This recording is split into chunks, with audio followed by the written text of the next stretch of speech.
ভিডিওটা বাপের বাড়ি করা কিন্তু শ্বশুর বাড়িতে দেই মেহমান আর মেহমান দেখে খুশির ঠেলায় ভিডিও এডিট করতাম পারি না। আজকে একটু করে নিলাম, ভিডিওটা দেখতে থাকেন। ফ্ল্যাশব্যাক।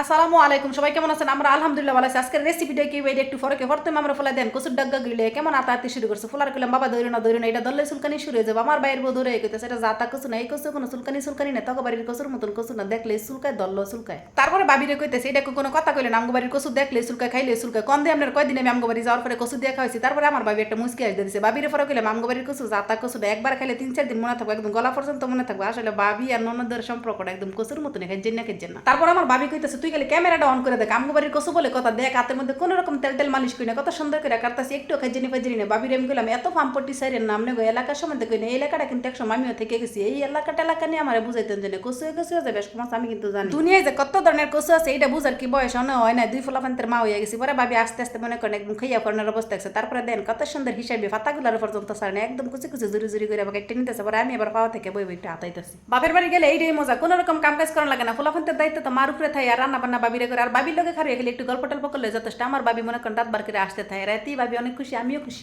বাবি রান্না করবো আর আমি বইয়া একটু ফেসাল পারলে বাবি যদি খুশি। আমার ফেসাল পারতে অসুবিধাটা কি, একটু বিনোদনের তো দরকার, কারণ রান্না করবো আমি একটু ফেসালই পারবো। এদিকে মনে করেন বাবি সুন্দর করে গোসগুলো একদম দোয়া দায়ী করে নিতেছে। এই দোয়া দায়ী করার সময় তাহার হাতের কোনো রকম খাইজেনি চুলকানি জ্বলনি কোনো কিছুই নেই। এদিকে আমি বাবিরে কইতেছি কসু আমি দললেও হাত চুলকা খাইলেও আমার গলা চুলকা। বাবি আবার আসতে আসতে চিত্রমণি করে কইতেছে কাগজ চুলকা জানাস, আমি হারে গেলাম কাগজ চুলকা যারা সকল খুলি করে। বাবিরে কইলাম এটা কথা কইলেন আমার রক্তে বংশে কোনো ভাবে মনে করেন সকল খুলি। আমার কথা হয় না, বাবি আবারও আসা শুরু করছে। বাবিরে পরে কইলাম শুনে যারা সকল খুরি করে এরা কসু খাইলে সকল খুরি করার লাগে না, এমনি সকল খুরি করে। সকল খুরি হ্যাঁ একটা নেশায় পরিণত হয়ে যায়, শুকলামি না করলে কোনোভাবে ভালো লাগে। যাই হোক পেশাল পারতে পারতে মাছগুলো বাজা হয়ে গেছে। এই বাজা মাছের তেলের মধ্যে দিয়ে দিচ্ছে কত্তানি পেঁয়াজ আর লবণ। এই রান্নাটা কিন্তু আমার বাবি করতেছে, মাঝে মাঝে আমি আবার একটু মাতব্বরি করতেছি আর কি, চামিচ দিয়ে লাড়াটারা দিতেছি। তারপরে মনে করেন আবার হলুদ মরিচ সমস্ত কিছু দিয়েছে। আর রান্নার ধরনটা একটু অন্যরকম খাইতে কিন্তু খুবই মজা লাগে। আর অল্প একটু আদা রসুন দিয়ে মশলাটারে সুন্দর মতো কষায় সিদ্ধ করা কচুটারে দিয়ে একটু লাড়াচাড়া করে দিতেছে। আর সবচেয়ে মজার কথা হলো এই ভিডিওটা করাইছে আমার বাপের বাড়ি আর এডিট করতেছি শ্বশুর বাড়ি। আর ভিডিওটাতে ভয়েস ওভার দেওয়ার সময় পড়ে গেলাম মহা মুশকিল। আজকের রেসিপিতে কচু আর মাছটা যে ব্যবহার করছি, কচু আর মাছ দুইটার একটা নাম আমার মনে নেই। অনেকেই কইতে পারবে বেরি ডঙ্গি ডং করা শুরু করছে। রেসিপি দেখাইতেছে মাছ আর কচুর নামে মনে নাই। আসলে মাছের নামও জানি কচুর নামও জানি, কিন্তু কোন কচুর নাম থেকে কোন কচুর নাম কম পরে অডিয়েন্স মনে করেন হাসাহাসি করবে। আর মাছ আমার কাছে অনেক মাছ একই রকম লাগে। যাক এইদিকে মনে করে জল টল দিয়ে একদম সুন্দর মতন রান্নাটা কমপ্লিট হয়ে গেছে।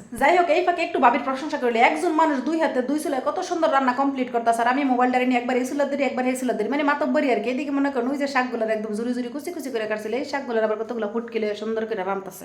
আমার জামাই জানার আবার যে কোনো শাকটা অনেক পছন্দের। শ্বশুর বাড়িতে গেলে শাকার ভর্তা বাড়তে বিশ্রে আমার বাবি আবার কেবো জামাই বলে কত একটা ব্যাপার স্যাপার আছে না, শাকার ভর্তা বাড়তে কি দেওয়া যায়। এদিকে আমার বাবির রান্না একদম কমপ্লিট হয়ে গেছে। বাবি কইতাছে এই বলবাটিগুলো দেখছে আমি সুন্দর সুন্দর বলবাটি দিয়ে খাবারগুলো পরিবেশন করে দেখতো সুন্দর দেখা যাবো। মানছে কি কেবো বাবির আমি কইতেছে আরে মানছে কি কেবো এটা দেওয়ার বিষয় না, তাড়াতাড়ি ভাত পরিবেশন করেন আমি খাইয়া দেই, আপনি এক সপ্তাহে কত পাইছেন। তারপরে বিসমিল্লাহ নাম নিয়ে এই বইয়ে পড়ছি খাবারের রিভিউ দিতে। বাবির আমি কইলাম এত বেশি দিয়ে না, আগে অল্প একটু নিয়ে টেস্ট করে দেখলে কেমন হয়েছে। অল্প করতে করতে বাবি অনেকখানি দিয়ে স্যার আমার মুখের দিকে খালি চাই দিয়েছে। আমি গাড়ি এত চাই থাকে না, আগে নলাটা সুন্দর করে দিয়ে বাবি কইতেছে কেমন হয়েছে। আমি গাড়ি এখন তো খাই না। তারপরে বিসমিল্লাহ নাম নিয়ে যখন মুখ দিছে আমার কাছে মনে হয়েছে আমার বাবি রাঁধুনি হিসাবে 100-100।